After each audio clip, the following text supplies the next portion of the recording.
BPPI edisi November 2021 kita akan mengupas tuntas kembali Majapahit, Kerajaan Maritim Hindu-Buddha, studi jangka panjang dari perspektif sejarah.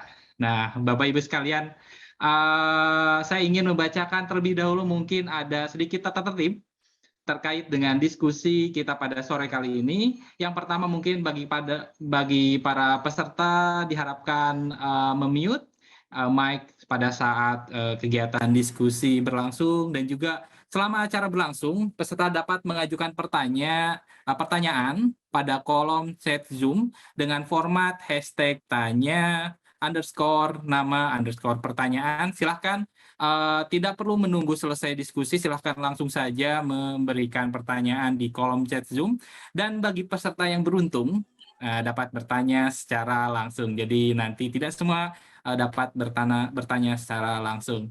Oke, Bapak Ibu sekalian, saya mungkin mohon izin memperkenalkan, walaupun saya kira semua yang hadir di sini sangat mengenal baik Profesor Dorojatun, tapi saya coba membacakan sedikit profil dari Profesor Dorojatun. Mohon izin Prof. Dorojatun untuk membacakan profilnya.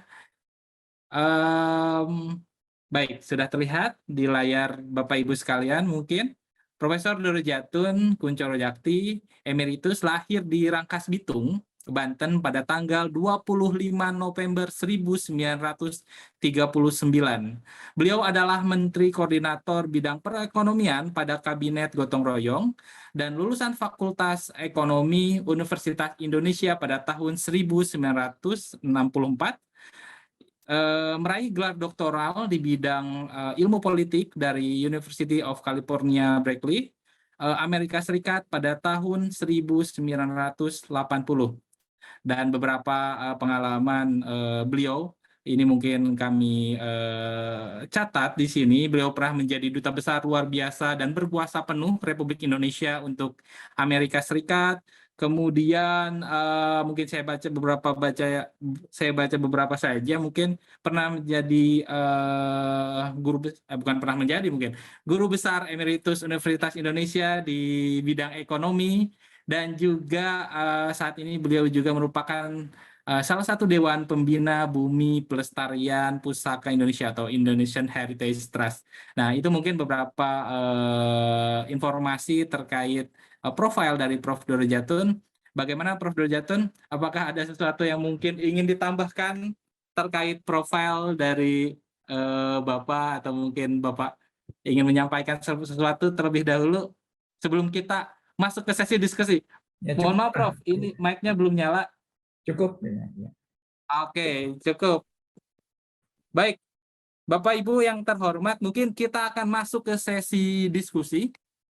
Nah, di sini kita akan langsung mendengarkan paparan mengenai Majapahit, Kerajaan Maritim Hindu-Buddha, studi jangka panjang dalam perspektif sejarah. Ini cukup menarik sekali. Nah, ini akan ditampilkan secara video mungkin pada kesempatan kali ini. Dan setelah itu kita akan diskusi lebih panjang mengenai isu yang kita bahas hari ini. Mungkin silakan kepada operator untuk membantu. Pertama dan yang utama, saya sampaikan banyak terima kasih kepada Badan Pelestarian Pusaka Indonesia sekaligus Yayasan ASRI untuk peluang yang diberikan kepada saya pada hari ini turut serta di dalam merayakan hari ulang tahun Majapahit yang ke-728. Ini benar-benar peluang yang belum pernah saya memperolehnya di masa yang lalu. Assalamualaikum warahmatullahi wabarakatuh dan salam sejahtera bagi kita semua. Ketika saya diberikan penugasan ini, saya langsung berpikir, oleh karena posisi saya di fakultas sebagai dosen untuk mata kuliah pemikiran ekonomi dan kelembagaan, berpikir tentang bagaimana caranya melakukan analisa ekonomi bagi kemaharajaan yang cukup ya, dikenal luas, bukan hanya di Indonesia tapi juga di dunia. Seperti kita ketahui dari sejarah, bangsa Indonesia sampai kepada cerita-cerita rakyat itu banyak menyajikan yang berasal dari kemaharajaan Sriwijaya dan kemaharajaan Majapahit. Jadi kalau saya perhatikan, tentunya selain faktor ekonomi, saya yakin yang harus kita bahas juga adalah tentang kelembagaan. Mengapa keberadaan dari kedua kemaharajaan ini dimungkinkan? Ya, perkenankan saya untuk mempergunakan slide pertama misalnya, sekedar untuk membahas tentang posisi dari Sriwijaya yang dikenal luas, saya katakan tadi, di dalam sejarah Indonesia, bahkan sampai ke cerita-cerita rakyat. Jadi kalau kita perhatikan dari peta ini, tentunya kita semua paham bahwa Sriwijaya yang terletak ya, di daerah Selat Sunda, dimulai dari jalan masuk lewat Selat Karimata sampai keluar ke Samudra Hindia dan sebaliknya, itu menikmati dua arus musim yang membawa perubahan arus angin yang besar. Kita sebut kalau di barat itu sebagai monsun atau tropical monsoon. Jadi kita tahu bahwa keberadaan dari Majapahit ini sangat tergantung kepada angin musim ini. Maka itu kalau kita lihat dari slide 2, Sriwijaya yang terletak di Swarnadipa, Pulau Swarnadwipa, itu menikmati situasi di mana mereka yang beragama Buddha dari jurusan Asia, dari China dan sekitarnya, ketika mau menuju ke India untuk memperdalam ya, hal ihwal yang berhubungan dengan agama Buddha, mereka pasti terpaksa berhenti di Sriwijaya. Penyebabnya ialah menunggu arah angin. Jadi dari wilayah China dan sekitarnya sampai ke Palembang, mereka menghadapi angin yang harus ditunggu selama mungkin hampir 6 bulan ya, untuk membawa mereka lanjut ke arah India, karena anginnya sudah bergerak ke arah Laut Cina Selatan. Kalau kita lihat di dalam peta sekarang ini, arus pulang pergi dari pilgrims ini, dari mereka yang melakukan perjalanan terkait dengan agama Buddha dan segala macam adat istiadat yang terkait dengannya, itu sungguh-sungguh berjalan lama sekali ya, beratus tahun. Dan kita melihat dari nama-nama yang dipetakan di sini bahwa ini adalah fakta yang dikenal luas, sehingga kita bisa katakan bahwa inilah kemaharajaan pertama, tapi nanti saya tunjukkan berlainan sekali dengan Majapahit, karena mereka sungguh-sungguh Sriwijaya ini merupakan tempat yang sangat menguntungkan dilihat dari angin musim tadi itu, tapi lumayan. Sebagai akibat didirikanlah universitas yang besar di wilayah Sriwijaya, kalau tidak salah namanya itu Universitas Perguruan Tinggi Sakyakitri ya, seperti itu.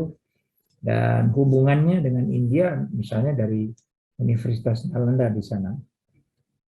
Ini berlainan sekali kalau kita lihat dengan di slide 3 ya, dengan Majapahit.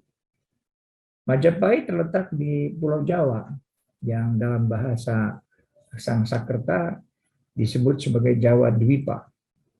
Jadi pulau yang banyak kaitannya dengan perberasan Jawa. Dan memang kemaharajaan ini sangat ya terpaku dengan kebolehan-kebolehan faktor-faktor ekonomi terutama dan demografi yang ada di wilayah Jawa Tengah, Jawa Timur. Jadi ini jelas kerajaan yang bukan tergantung lagi kepada pola musim tadi, oleh karena kalau pola musim tadi itu berhubungan dengan perjalanan dari biksu-biksu, siswa-siswa, Buddhis dan sebagainya. Kalau Majapahit ini benar-benar yang merupakan salah satu daerah yang dikenal lama sebagai penghasil beras dan berbagai komoditi pertanian yang cukup kuat dan dikenal di hampir seluruh wilayah ini. Tidak mungkin ya kita melihat ada perjalanan yang berjarak jauh kalau tidak ada dukungan dari pangan, terutama ya beras, ya, seperti saya katakan tadi. Jadi tidak heran tidak sama penyebab munculnya Majapahit dengan penyebab munculnya Sriwijaya, dan memang mereka terpisah ya, hampir berabad dalam sejarah di antara satu dengan sama lainnya. Terdahulu adalah Sriwijaya, baru kemudian Majapahit dan sebagainya. Tapi kalau kita perhatikan dalam slide 4, dan saya belajar banyak ya, daripada sejarawan yang ada di bibliografi, yang saya nikmati betul ya, analisa mereka. Mengapa misalnya dari sini saya belajar ya, dari studi yang dilakukan oleh seorang sejarawan yang terkenal ya, saudara seperti Raharjo itu. Mengapa saya bisa mengatakan bahwa boleh dikatakan Majapahit itu merupakan puncak ya, dari perjalanan sejarah yang hampir tidak putus yang diperlihatkan di sini dari jenis dan jumlah prasasti yang ditemui di sepanjang periode dari semenjak Mataram kuno ya sampai kepada Majapahit. Kalau kita lihat dari jumlah prasasti yang ada ini dan terkait dengan masing-masing masa berkuasanya kerajaan, misalnya dari Mataram kuno ke Temlang, Kahuripan, Janggala, Kediri, Singasari, baru ke Majapahit. Suatu proses yang berjalan, boleh dikatakan kalau dari prasastinya mungkin ya, itu sekitar 750 tahun. Ya, dan tidak mungkin ya kegiatan perberasan dan pertanian berjalan terus-menerus tanpa adanya kehadiran dari sistem pemerintahan yang mendukung kegiatan ekonomi yang sangat padat karya, sangat memerlukan pengaturan dari sumber air yang tergantung musim.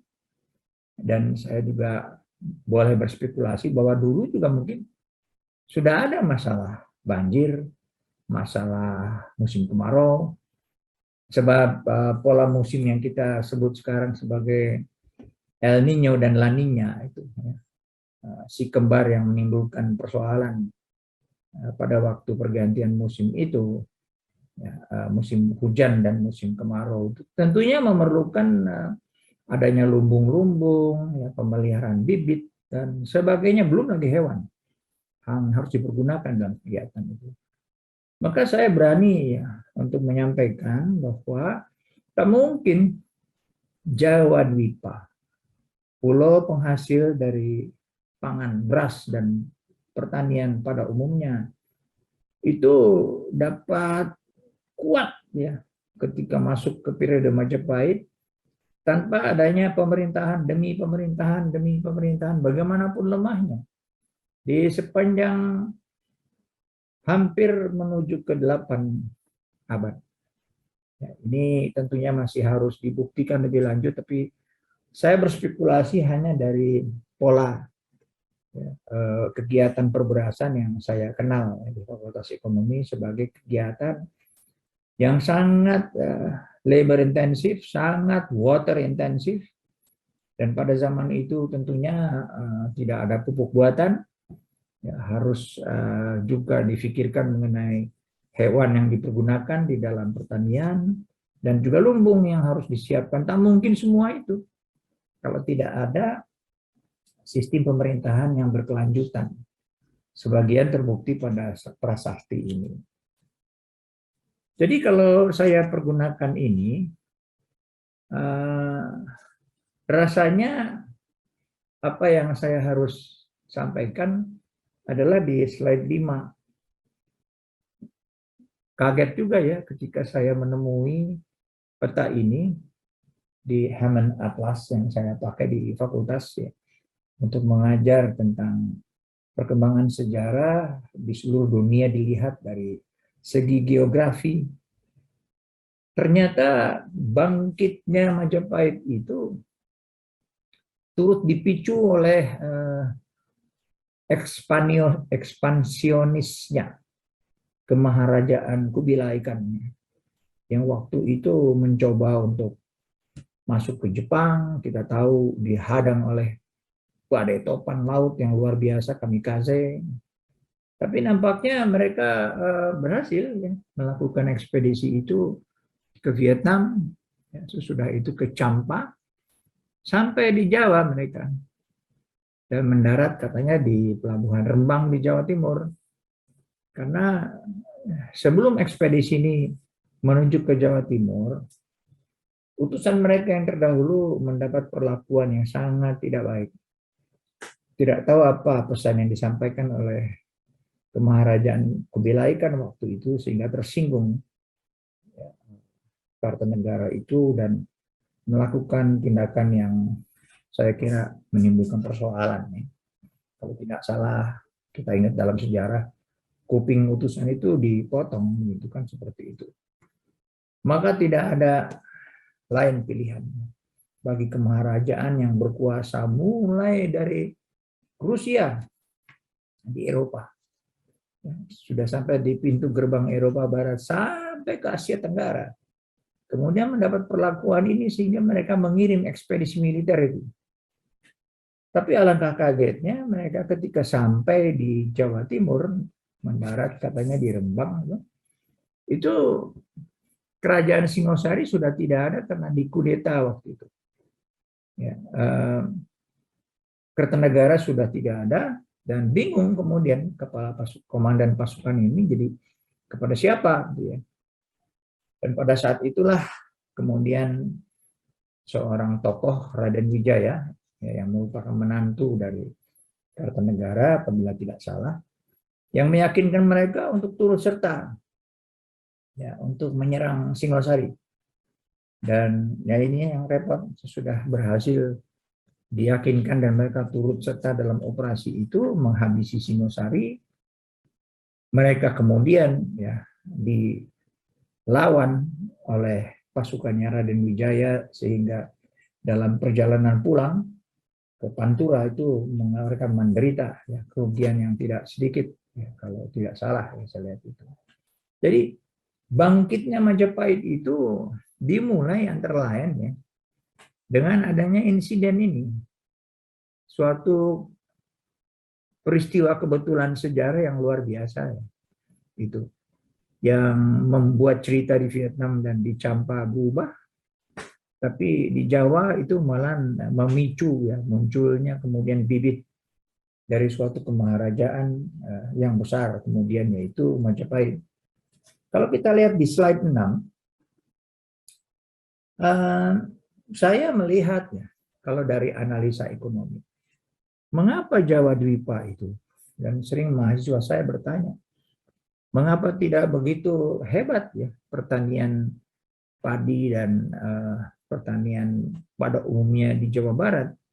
Saya katakan selain sungai ya, yang merupakan soal di Jawa Barat,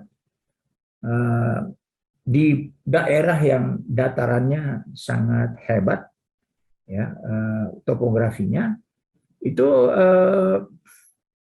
hutan wilayah Jawa Barat itu. Jadi tidak seperti yang bisa digarap dengan cepat ini yang terletak pada lembah dari Bengawan Solo ya, dan berbagai sungai yang disebut di sini, Brantas dan sebagainya, bahkan kita sudah tahu bahwa peranan dari sungai-sungai ini sangat penting, ya, sehingga pada zaman pemerintahan Bung Karno dulu kan kita lihat dibangunlah sistem pengendalian banjir, ya, yang disebut sebagai sistem pengendalian banjir lembah Brantas dan sebagainya. Jadi bukan sesuatu yang kebetulan bahwa ini bisa menjadi pusat kerajaan. Oleh karena tidak mungkin ya tanpa kegiatan pertanian yang sangat padat karya, memerlukan kehadiran pemerintah yang terus-menerus. Kemudian tidak mempunyai jumlah penduduk yang mendukung ke semua itu dengan tenaga kerjanya, angkatan kerjanya. Jadi sayang saya tidak ada waktu untuk melakukan proyeksi ke belakang dengan mempergunakan berbagai sensus. Di antara lain yang dimulai pada waktu pemerintahan Hindia Belanda, sensus yang pertama itu. Andai kata kita melakukan backward projection ke belakang dengan metode yang diketahui sekarang di dalam metode demografi, saya hampir yakin bahwa pada masa Majapahit bangkit di bawah Raden Wijaya, waktu itu pun jumlah penduduk di Jawa Timur ini bersama dengan di Jawa Tengah itu sudah sangat ya memungkinkan bangkitnya kemaharajaan ini yang tidak lagi tergantung kepada angin musim seperti yang kita lihat di Selat Sunda itu di Sriwijaya. Ini benar-benar terkait kepada potensi perekonomian, bisnis yang ditimbulkannya, perdagangannya sangat tergantung kepada surplus beras yang sangat diperlukan oleh hampir seluruh Nusantara pada waktu itu sampai sekarang. Yang lain dengan sendirinya jumlah penduduk. Ya, karena kegiatan pertanian, beras itu saya katakan tadi sangat padat karya sifatnya. Jadi ini kelihatan kan, tidak heran juga mereka memilih ibu kota kan di Trowulan itu, serupa itu. Kalau kita perluas ini petanya ke Jawa Tengah di halaman di slide 7, ya, jelas. Coba bayangkan, berapa lama membuat kompleks Candi Prambanan dan Borobudur, puluhan tahun saya yakin.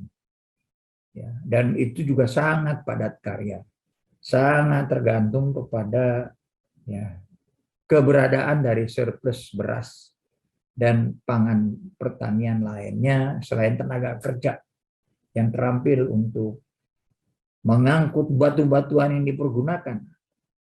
Kita lihat dari prasasti tadi. Saya kira cukup banyak dari prasasti tadi itu yang terkait kepada candi-candi. Memang di Jawa Timur tidak ada candi yang sebesar, saya perhatikan di Jawa Tengah, yaitu Borobudur dan Prambanan. Tapi ya tidak mudah ya, untuk membayangkan pembangunan dari Candi Panataran, bahkan pusat pemerintahan Trowulan dan sebagainya. Tidak mudah itu. Tetap saja memerlukan tenaga manusia ya, untuk mengumpulkan batu-batuan gunung itu dan sesudah itu ya membuatnya menjadi bongkahan-bongkahan yang disusun ya sebagai candi.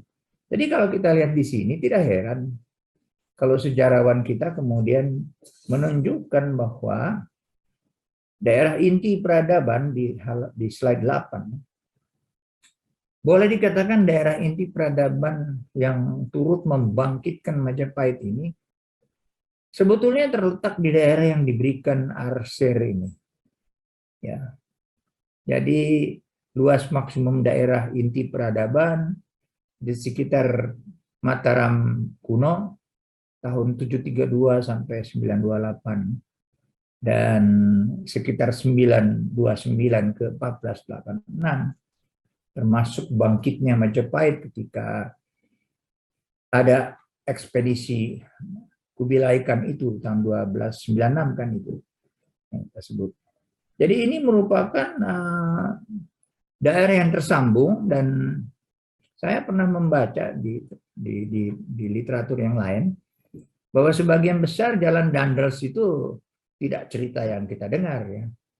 Barangkali ya agak sulit membayangkan membuat jalan Dandels itu di dataran tinggi di antara Cirebon kemudian ke daerah Bandung, sesudah itu Bogor, muncul di Jakarta. Tidak mudah itu membayangkan itu. Tapi kalau kita lihat di Jawa Tengah, Jawa Timur, sebagian besar jalan ini dahulu sudah ada. Tidak mungkin ya, beribu-ribu ton beras bisa diangkut dari pedalaman ke Pantura untuk dijadikan komoditi pertanian yang sangat penting pada waktu itu. Jadi saya melihat ada kemungkinan kesulitan Danders itu sebetulnya lebih banyak di Jawa Barat dan tidak di Jawa Timur dan Jawa Tengah pada waktu membuat jalan pos Danders yang terkenal itu. Dan selanjutnya, jadi ini sudah lama ya, dari semenjak zaman Mataram kuno, jalan-jalan desa, jalan-jalan besar yang menghubungkan ke kota-kota perdagangan itu sudah diketahui, sudah dibangun. Yang menarik lagi di slide 9 itu, memang ini adalah relief dari abad ke-8 ya, dari Candi Borobudur. Sedangkan yang kita bicarakan ini kan sudah 2, 3, 4 abad ke sini, ke arah Majapahit. Tapi yang penting ialah bahwa kemampuan kita untuk membuat kapal-kapal yang mampu berjalan jauh, ya meskipun di sini proporsi dari gambar orang dengan kapalnya ini kita jadi tidak bisa membayangkan bahwa kapal ini besar. Tapi kalau kita lihat dari jumlah tiang layar itu, kan tidak mungkin 2 atau 3. Kalau orangnya sebesar-besar yang kita lihat di sini. Jadi perdagangan beras itu antara lain mempergunakan kayu-kayu yang kita lihat. Kayu-kayu jati yang luar biasa di Pantura, terutama Jawa Tengah dan sebagian dari Jawa Timur. Itu kan kita temui juga di istana-istana. Tiang-tiang yang luar biasa besarnya ya. Yang begitu sakralnya sehingga setiap malam Jumat zaman sekarang itu diberikan sajen ya, serupa itu. Saya melihat sampai hari ini kebun-kebun jati ini di Jawa masih tersebar. Dan dulu waktu zaman Hindia Belanda dia merupakan komoditi ekspor. Dan saya masih ingat dalam sejarah Hindia Belanda bahwa VOC pernah melarang orang Jawa untuk tidak membuat lagi ya, kapal-kapal serupa ini, perahu-perahu seperti ini yang besar. Jangan lupa tidak mungkin ya, pertempuran di Malaka ketika melawan D'Albuquerque itu, Portugis itu bisa meminta bantuan ya, kepada kerajaan di Pantura, ya, Demak, ya, Ratu Kalinyamat dan sebagainya. Itu kan dengan armada ke sana. Pasti waktu itu adalah kita lihat sudah bisa kita waktu itu ya, untuk membawa armada-armada ini. Dan yang menarik kalau saya lihat adalah di slide 10. Ini adalah peta yang diambil dari negara Kertagama. Dan kalau Anda lihat di sini nama-nama ini menunjukkan bahwa Majapahit pada waktu itu sudah sangat luas ya. Nah, daerah pengaruhnya. Seran itu kan Seram yang sebelah kanan itu. Di atasnya kan Wanin itu ya serupa itu. Kemudian Ambuan itu kan seperti itu. Dan kalau kita lihat Buton ya sampai sekarang masih begitu ya. Timor ya serupa itu. Tapi memerlukan sedikit pemikiran apa yang dimaksud dengan Katingan ya, seperti itu. Ini kan pasti salah satu daerah di situ ya, Kota Waringin ya serupa itu. Jadi terus saja kita perhatikan di sini, kemudian timbul kesan bahwa Majapahit Empire ini mempergunakan kekuatan militer ya, yang tidak bisa kita bantah kalau melihat jumlah penduduk di Jawa Tengah, Jawa Timur, kalau kita proyeksikan ke belakang. Dan juga ada cerita di sejarah bahwa setiap kali Gajah Mada melakukan operasi, itu kan beliau meminta bantuan dari kerajaan Pajajaran kan. Sebagian dari pasukan diambil dari Pajajaran serupa itu. Tapi sebenarnya yang diberlakukan kalau kita lihat dari cerita mengenai ini ekspedisi ke Pamalayu ya. Itu kan banyak yang lupa bahwa kerajaan Hindu-Buddha ini, Majapahit ini, masih hidup dengan paham diplomatis yang kita sebut dengan paham Mandala. Jadi Mandala itu bukan pendudukan militer, dia adalah hasil akhir dari kegiatan diplomatis di mana zaman dulu tentunya menyangkut masalah pernikahan di antara dinasti, ya, hubungan-hubungan yang betul-betul bersifat sosial dan perdagangan. Tidak heran kalau pada saat Majapahit bahasa Melayu yang kita pakai ini sudah banyak dikenal sebetulnya. Kita lihat dari prasasti di bagian barat Indonesia ke arah Sumatera dan sebagainya. Jadi kalau kita lihat dari sini, jangan dibayangkan Majapahit meluas itu dengan operasi militer semata. Ya, bagaimanapun landasan ekonomi yang sangat kuat di Jawa Tengah dan Jawa Timur, tetap saja gabungan dengan tradisi ya, Mandala itu yang sangat mengandalkan adanya keterkaitan-keterkaitan yang bersifat kemasyarakatan, pernikahan antar keluarga, dan sebagainya. Dan yang penting adalah di Majapahit kita melihat kan sumpah yang disebut sebagai Bhinneka Tunggal Ika. Yaitu di Majapahit itulah dinyatakan secara resmi doktrin, semacam doktrin zaman sekarang, bahwa tidak ada perbedaan di antara dengan Hinduisme dan Buddhisme itu. Di Majapahit keduanya diberikan tempat sakral yang setara. Tidak dipersoalkan perbedaan itu. Jadi kita bisa mengerti cukup banyak daerah-daerah di Indonesia yang masih pada saat itu hidup dengan paham Hinduisme. Kemudian datang Buddhisme beratus tahun kemudian ya seperti itu. Tidak ada persoalan. Ternyata dengan sikap yang toleran yang datang dari sumpah di Majapahit, ya, Bhinneka Tunggal Ika itu kemudian kita melihat ini. Jadi ini dia pada abad ke-14 ya, yang saya sampaikan. Saya mempunyai gambaran bahwa ini mungkin ya adalah manifestasi pengejawantahan dari doktrin Mandala.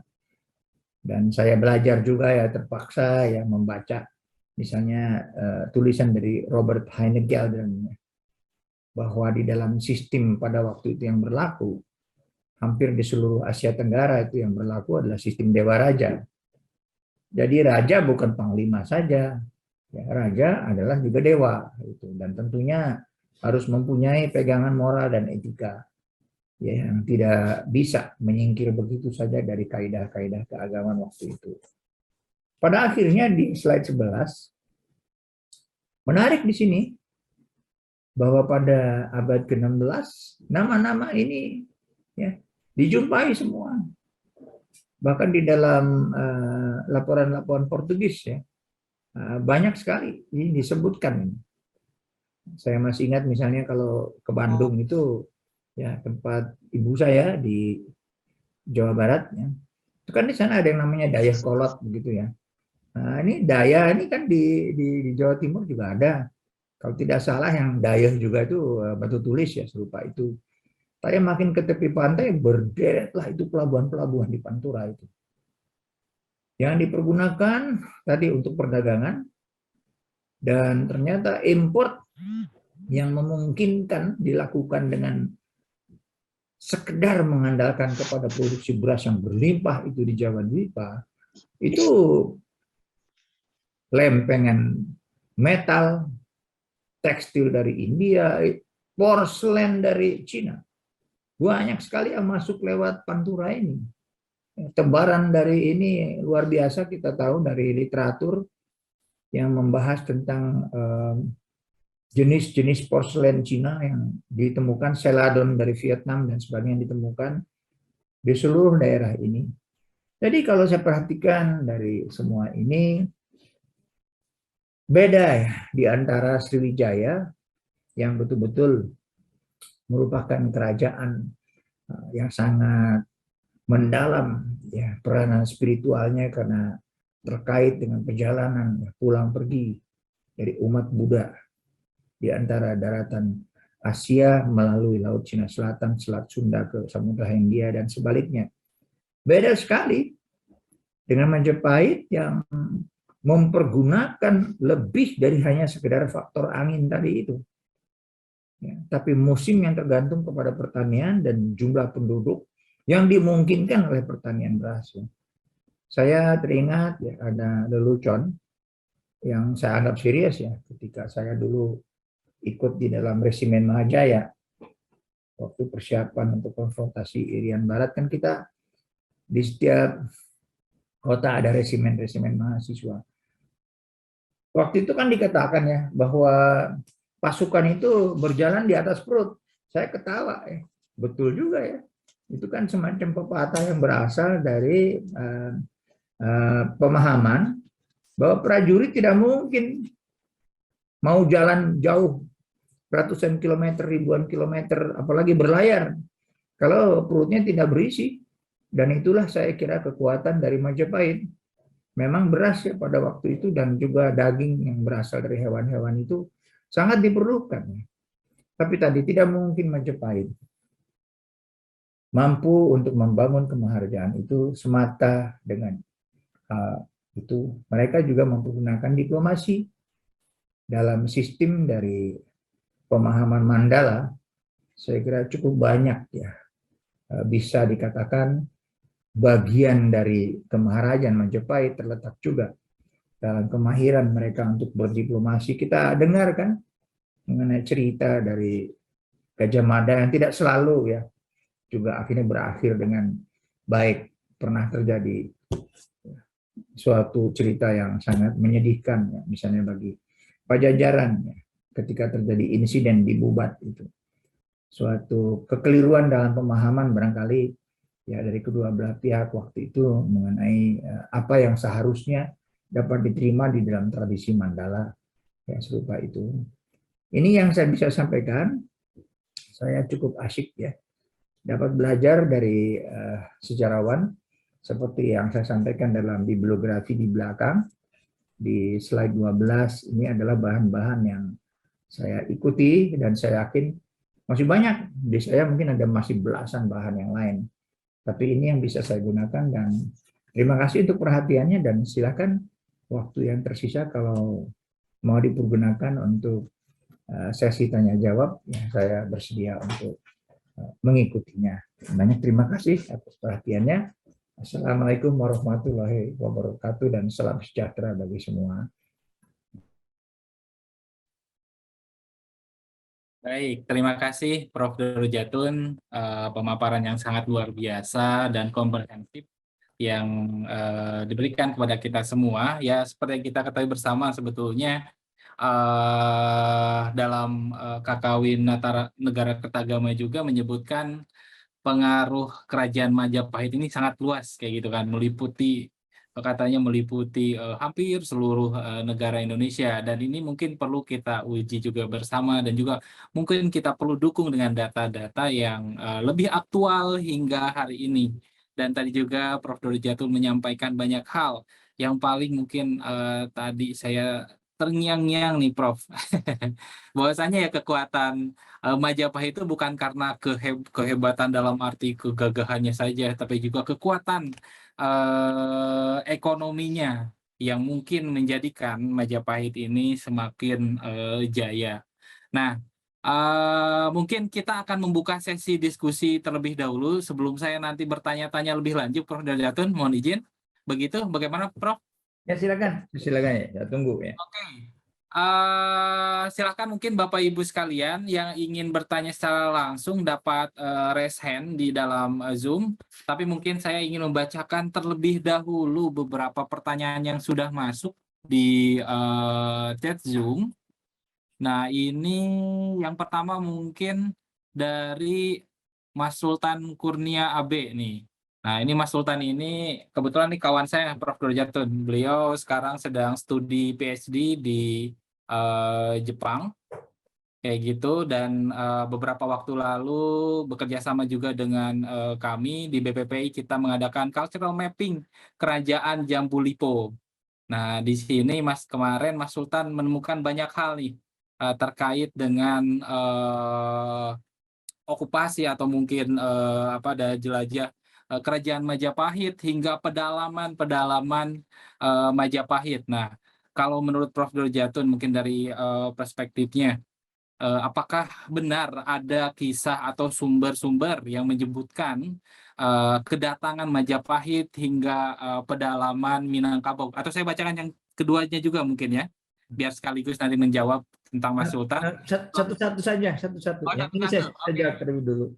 Jadi Silakan, Prof. begini ya, ini juga memerlukan mungkin pengamatan. Saya cukup banyak ya sebagai peneliti. Waktu muda saya dapat tugas pekerjaan lapangan. Jadi saya pernah dengan 5 gubernur di Aceh, 5 gubernur di Riau, 2 gubernur di Papua dan sebagainya. Jadi waktu saya ke lapangan itu saya perhatikan, misalnya waktu saya sampai ke Pagaruyung, ke Batu Sangkar itu. Langsung ketika saya lihat istana itu, di belakangnya itu bukit tegak seperti di Batu Jajar di tempat latihan Kopassus. Saya sampaikan bahwa ini yang bikin Panglima ini. Ya. Jadi ada kemungkinan ya itu tersangkut dengan ekspedisi Pemalayu itu. Dan jangan lupa Raden Wijaya itu kan kalau tidak salah ya ketika menikah dengan salah satu putri dari sana, Dara Petak kalau tidak salah, itu kan anaknya kan Jaya Negara namanya. Tapi yang menarik bagi saya adalah ketika saya lihat waktu saya jalan di Pagaruyung itu, di Batu Sangkar. Dari depan tidak bisa diserang karena lembah, langsung bisa kelihatan.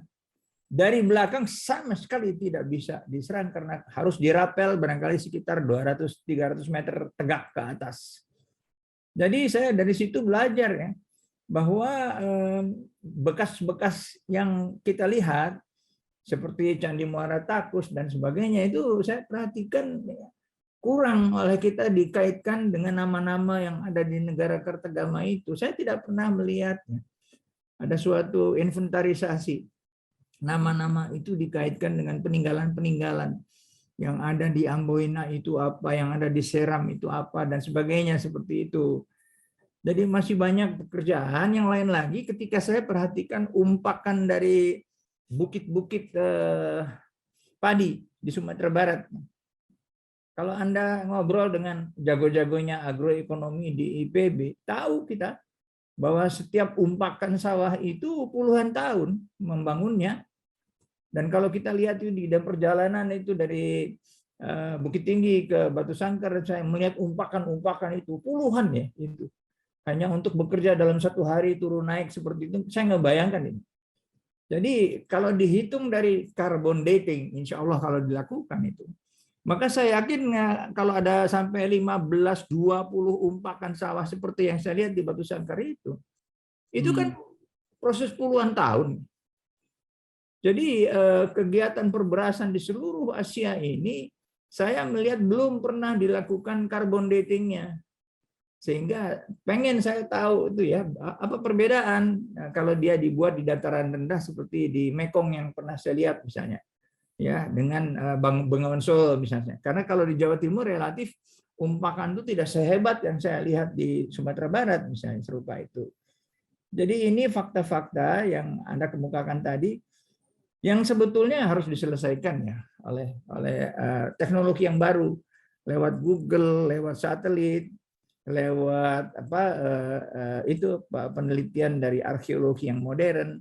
Ada metode yang baru sekarang namanya LIDAR, LIDAR seperti itu. Jadi ini dia Majapahit buat saya merupakan pemicu ya untuk memperhatikan bagaimana beragamnya daerah yang disebut oleh negara Kartagama itu, yang menunjukkan bahwa saya tidak yakin bahwa Majapahit memberlakukan sistem pemerintahan langsung. Tak mungkin. Ya, bahkan kalau kita lihat di Majapahit sendiri belum dikenal ekonomi uang.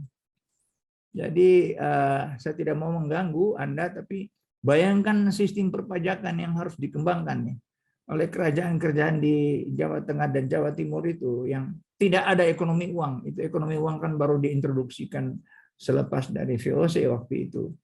Jadi ini dia banyak sekali ya pekerjaan rumah yang saya perhatikan itu ya. Bagaimana ya? Apa kita mau berhenti saja sehingga kesan yang salah muncul seolah-olah Majapahit itu ekspansionis ya, sedangkan Sriwijaya itu lebih kepada kehidupan spiritual gitu, serupa itu. Ya orang nggak ngerti tadi itu. Kalau saya terangkan seperti tadi, baru mahasiswa saya juga mulai memahami ya bahwa memang tidak sama dua kerajaan itu kemaharajaan, dan tidak bisa disebut kemaharajaan model imperialisme Barat. Bukan, karena sistemnya Dewa Raja, sistemnya adalah Mandala, seperti itu. Jadi sangat soft power bahasa sekarang itu, seperti itu. Oke. Oke, wah ini penjelasannya saya tiba-tiba keingetan dengan ini apa, saya entah di mana saya baca, tapi yang menyampaikan itu salah satu arkeolog, Hasan Jafar, bahwasanya katanya itu sistem ekonomi Majapahit itu sifat ya selain sifat agraris itu juga semi komersialis, jadi kayak gitu katanya itu ya Prof ya. Dan Betul. juga di situ kan sebetulnya ada kerjasama, hubungan kerjasama regional gitu. Jadi sebetulnya Majapahit itu tuh sebagai kerajaan yang melindungi kawasan-kawasan pertanian yang ada di sana. Sebetulnya seperti itu mungkin ya, Prof. Iya, iya, iya.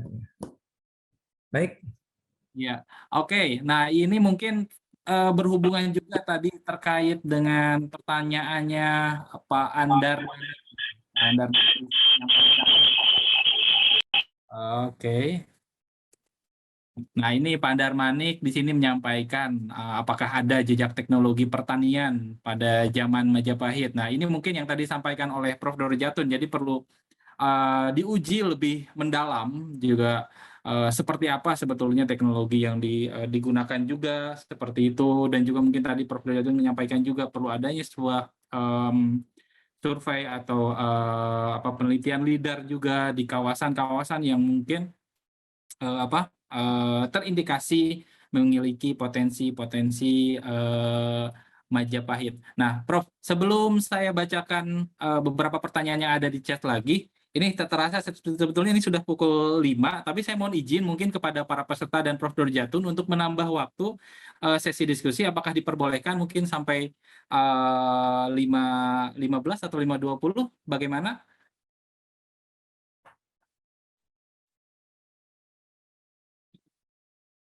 Oke. Serta Baik. oke, Pak Doro Jatunnya bagaimana? Ya, saya tadi cepat saja ya mengenai soal teknologi tadi.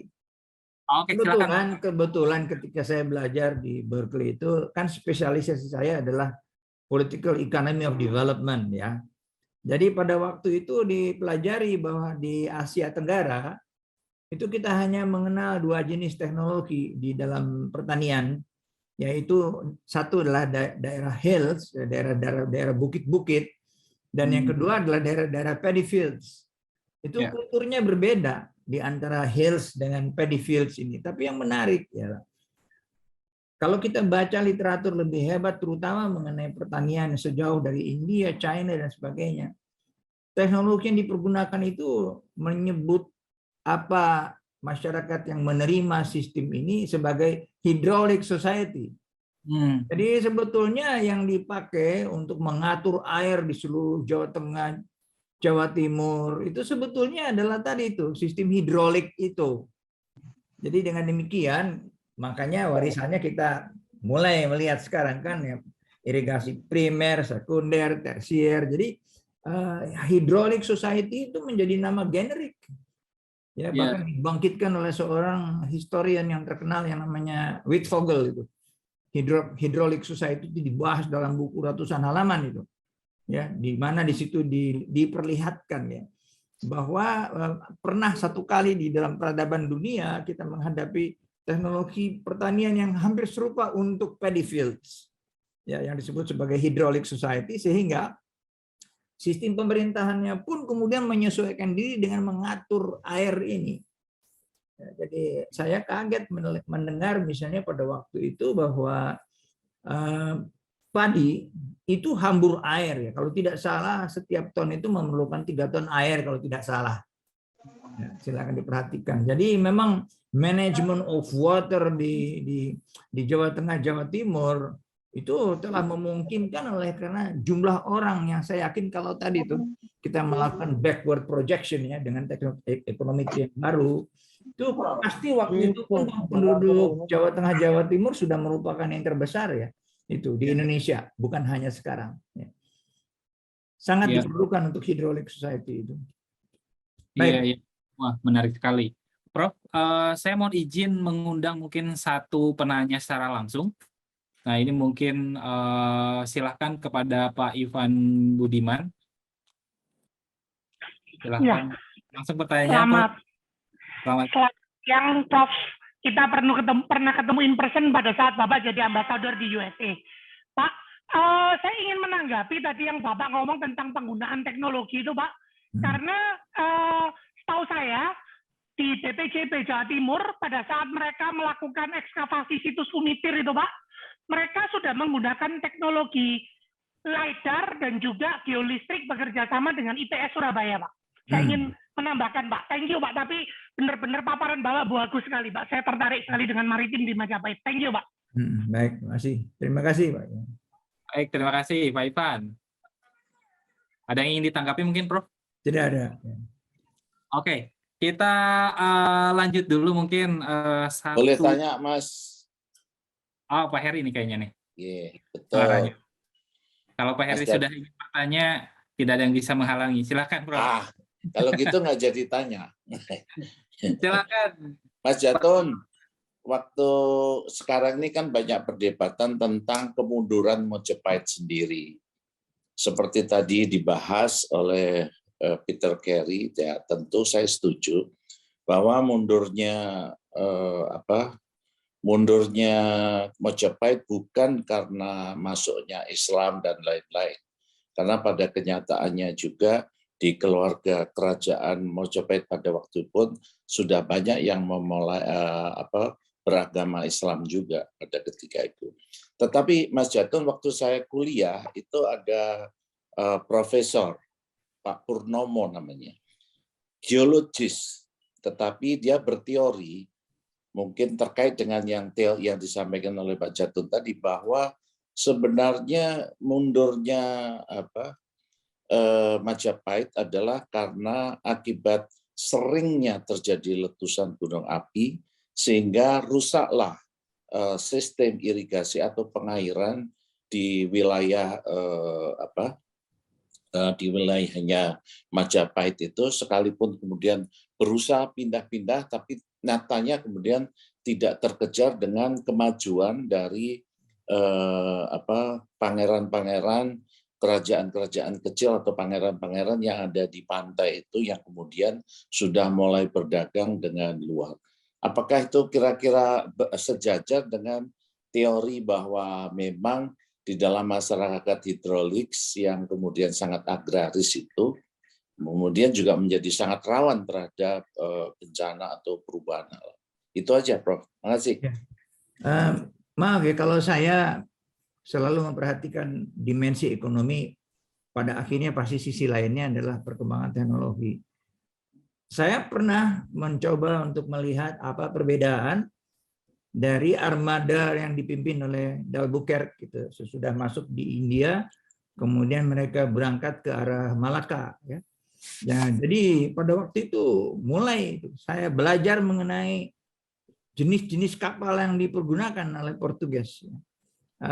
Berbeda sekali dengan yang dipakai oleh Belanda dan sebagainya, karena kapal Portugis pada waktu itu benar-benar masih merupakan kapal yang berfungsi lebih banyak perang daripada kapal yang dipergunakan untuk pengumpul ya, dari rempah-rempah dan sebagainya yang dibawa pulang. Jadi karena itu kemenangan mereka adalah tadi kapal ini memang bisa merasuk ke daerah yang dalam sekali yang tidak bisa dilakukan oleh jenis yang kita miliki yang berasal dari Jawa Tengah, Jawa Timur itu. Jadi dalam kecepatan, tapi yang lain lagi ialah Portugal sudah mulai mempergunakan senjata-senjata meriam perunggu itu. Tapi yang mengagetkan bagi saya ketika saya diundang ya untuk membahas soal ini di dalam kaitan dengan Malaka waktu itu. Anda tahu kan bahwa raja pertama dari Malaka itu adalah pelarian, yaitu pangeran dari daerah Sumatera Selatan, lupa saya namanya, kemudian menjadi penguasa di sana. Itu repot oleh karena yang dipergunakan Portugal itu adalah mercenaries, serdadu sewaan, ya, yang sudah mengalami pertempuran, mengalami kerajaan Andalusia dan sebagainya, dan menghadapi suatu sistem di Malaka yang dimana prajurit itu berasal dari penduduk biasa yang direkrut. Jadi bukan tentara yang seperti kita lihat dipergunakan oleh Portugis itu. Jadi ini clash of civilization itu sudah mulai kelihatan waktu itu. Makanya kemudian dengan mudah ya Malaka itu dikalahkan ya oleh armada Portugis yang sebenarnya belum canggih betul kapal-kapal mereka dibandingkan dengan jenis-jenis yang kemudian dikembangkan ya, kapal-kapal layar yang dikembangkan oleh VOC. Itu benar-benar itu suatu kapal yang bukan hanya hebat dalam persenjataan tapi juga gudang. Kapal itu adalah gudang yang berjalan ya serupa itu. Itu bedanya dengan yang Portugis. Jadi dengan risiko lewat Tanjung Harapan mungkin separuh dari armada akan hilang di tengah jalan, itu bedanya. Survivor dari armada Belanda itu jauh lebih banyak daripada survivor armada Portugis ya. Sehingga dalam pembentukan kapital lewat surplus itu semakin lama semakin tidak ada dayanya. Jadi sudah kita sendiri tidak bisa berubah waktu itu karena sistem kerajaan kita pada waktu itu ya memang hanya raja bangsawan, zaman itu namanya oka ya, orang kaya, dengan rakyat yang dikerahkan begitu saja yang tidak mempunyai sama sekali profesi. Jadi untuk prajurit tadi keprajuritan, dan itu terbukti di dalam pertempuran di Malaka saya perhatikan. Maka dengan mudah kalah kita di situ. Dan ketika kita mencoba untuk melakukan perbaikan, lihat saja apa yang terjadi ketika pasukan dari Sultan Agung 2 kali menyerbu ke Batavia. Beliau ini kan membawa meriam-meriam yang eks-Portugis yang perunggu itu. Sedangkan Belanda pada waktu itu, oleh karena dia waktu itu punya Belgia yang mempunyai pertambangan batu bara dan besi baja waktu itu, biji-biji besi ya. Sehingga Belanda adalah pembuat kanon yang paling terbaik di Eropa. Jadi ketika terjadi duel di Batavia pada waktu itu, jelas sekali bahwa jarak tembak daripada yang VOC itu lebih hebat daripada yang dimiliki oleh Sultan Agung. Sehingga saya perhatikan serangan kedua dari Sultan ini, gagalnya antara lain seluruh gudang-gudang mereka, beras di sepanjang Kerawang dan sebagainya, itu ditembak dari jarak jauh, terbakar semua. Jadi serangan kedua yang gagal itu menunjukkan perbedaan semakin kentara di dalam teknologi persenjataan ini. Jadi saya tidak yakin bahwa penjelasannya yang lain-lain seperti tadi itu. Kalau sudah menuju kepada kolonialisme, imperialisme, mau tidak mau selama 2 abad kemudian kita harus bicara mengenai perbedaan teknologi yang semakin menyolok. Ya kapal-kapal kita masih belum pakai kompas ya. Sedangkan mereka sudah, yang lain lagi mesiu kan. Itu mulai dikenal yang dari Cina oleh armada-armada barat. Inilah Pak Heri, jadi semakin lama kekalahan kita, dan menurut saya Majapahit kemerosotannya antara lain awal-awal yang mereka temukan di Malaka itu. Ya, itu. Iya. Baik. Bagaimana Pak Heri, apakah sudah dipuaskan, Pak? Cukup. Baik, terima kasih Pak Heri dan Prof. Durjatun. Mungkin ini pertanyaan terakhir Prof. Durjatun. Nah, ini istri saya colek-colek nih, pengen tanya katanya. Tapi mau nitip pertanyaan nih di samping. Prof, apakah sebetulnya itu indikasi runtuhnya Majapahit karena semakin lemahnya kekuatan ekonomi kerajaan itu? Kan kalau yang mungkin dalam beberapa sejarah hanya disebutkan karena serangan, hanya pertikaian kekuasaan keluarga kayak gitu. Nah, kalau dari segi ekonomi seperti apa nih, Prof? Mohon maaf, Prof. Durjatun, mic-nya masih mute. Saya pernah ditegur oleh seorang sejarawan yang sangat senior, Profesor Wang Gunggu. Beliau spesial waktu mampir ke Jakarta tuh datang ke LPM. Dia ingatkan ya, bahwa pertentangan daripada sistem yang mulai muncul kelihatan itu waktu itu sebelum ada ASEAN itu. ya, ialah bahwa seluruh pemerintahan kita di Asia Tenggara itu masih dihidupi oleh sistem yang disebut sebagai the king is always the first trader, Yakti, dia bilang. Raja itu adalah betul-betul penguasa perdagangan yang luar biasa.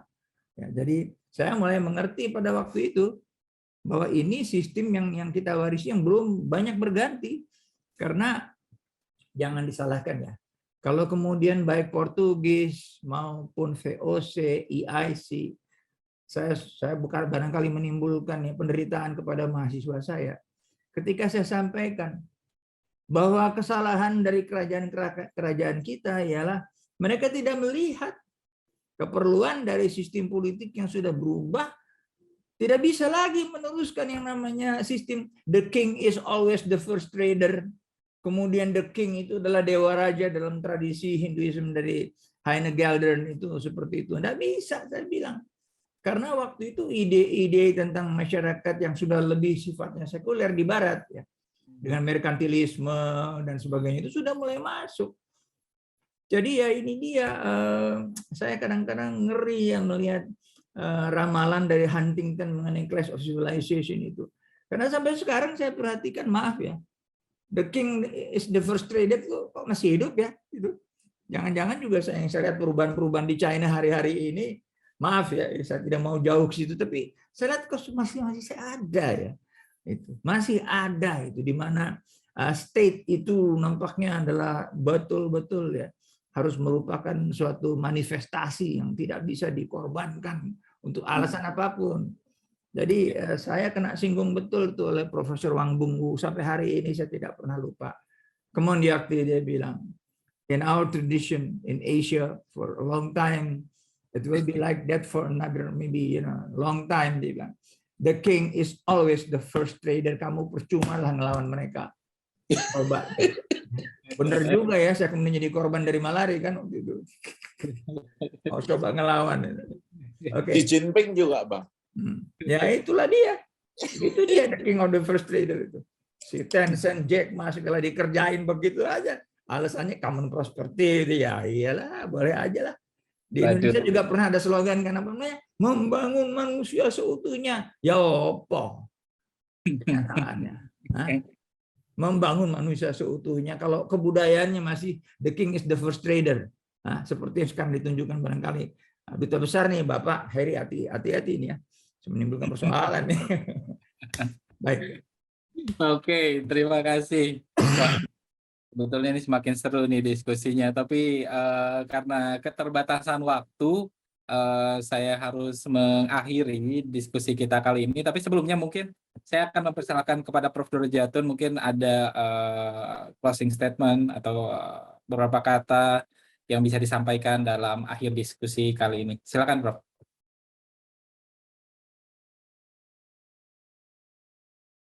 Mohon maaf, Prof. Mic-nya mati. Ya, pertama saya terima kasih sekali ya kepada peluang yang diberikan ini. Kalau di kelas saya biasa mahasiswa saya mendengar kuliah-kuliah ini ya.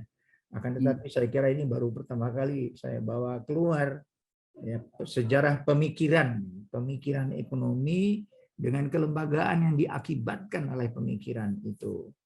Jadi saya sampaikan bahwa ke depan kamu sebagai generasi milenial, kaula muda, hati-hati. Karena abad ke-21 ini adalah abad dari pertempuran konsep, dari pemikiran. Jadi kalau pemikiran tidak maju, ya repot kita. Itu. Jadi pemikiran itu kan memulai persepsi. Persepsi kemudian memicu pemahaman. Pemahaman pasti mulai memicu apa yang kita sebut sebagai kepentingan. Kepentingan sendiri, kepentingan nasional, dan sebagainya. Jadi bagi saya, lembaga itu sulit ya kadang-kadang diutak-utik kalau tadi itu yang mendasar saja tidak difahami betul ya. Jadi itu saja kita belajar dari sejarah yang lama di Indonesia. Saya menikmati betul ya membaca buku-buku sejauh Sriwijaya, Majapahit, iseng saja sebetulnya ya, karena perhatian saya lebih banyak kepada masalah-masalah modern ya, seperti yang saya tangani pada waktu krisis ekonomi ya dari tahun 97 sampai 2004 itu ya. Saya Ya. melalui bekerja dengan pemikiran pada waktu Presiden Soeharto ya seperti itu, kemudian Pak Habibie, Gus Dur, kemudian saya di kabinet ya dengan Ibu Mega. Maaf, itu saya selalu mempunyai track yang double di sebelah saya tadi itu yang saya ceritakan hari ini ya. Ini gimana ya? Kalau itu mau dibawa-bawa terus yang lama itu bagaimana kita mau meloncat ke depan ya seperti itu. Baik, terima kasih. Baik, terima kasih Prof. Drojatun. Wah, ini benernya sebetulnya harus dibuat seri kedua, seri ketiga nih Prof nih. Karena banyak sekali nih pertanyaan yang masuk ke saya juga, tapi kita tidak bisa menjawab satu persatu. Silakan mungkin yang ingin bertanya bisa langsung ke email BPPI atau menghubungi Instagram BPPI di @IndonesianHeritageTrust. Nah, nanti kami coba lanjutkan kepada para narasumber atau kepada Prof. Drojatun. Baik, sekali lagi kami ucapkan terima kasih Prof. Drojatun atas pemaparan dan diskusi yang sangat luar biasa dan cukup hangat pada sore kali ini. Tapi sebelum kita mengakhiri sesi kali ini, mungkin saya ada beberapa informasi terkait dengan BPPI Niaga mungkin. Mas Nanda atau Mbak Widya boleh dibantu? Iya.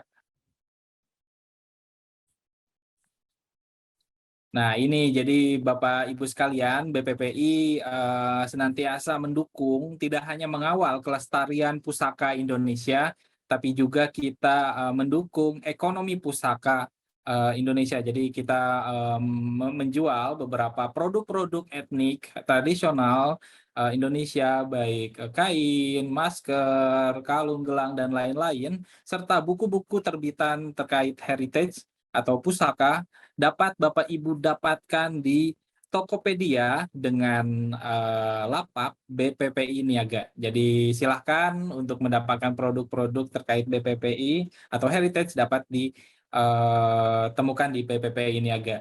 Kemudian yang kedua, informasi terkait kegiatan Bumi Pelestarian Pusaka Indonesia. Tadi saya baca sekilas di chat, ada yang nanya gimana caranya mengikuti kegiatan-kegiatan BPPI. Jangan khawatir, silahkan.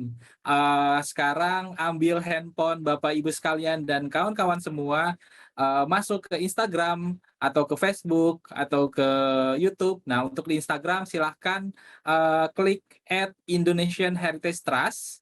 Nah, kemudian silakan di-follow, kemudian di Facebook ada BPP Heritage, serta di YouTube ada juga BPP Heritage. Nah, tayangan ini pun nanti akan kami tampilkan kembali di YouTube BPPI Heritage. Silahkan follow untuk mengetahui informasi-informasi terkini tentang BPPI. Dan juga bagi Bapak Ibu sekalian yang ingin mendaftar menjadi anggota BPPI, silahkan langsung saja mengunjungi website bppi.indonesianheritagetrust.org.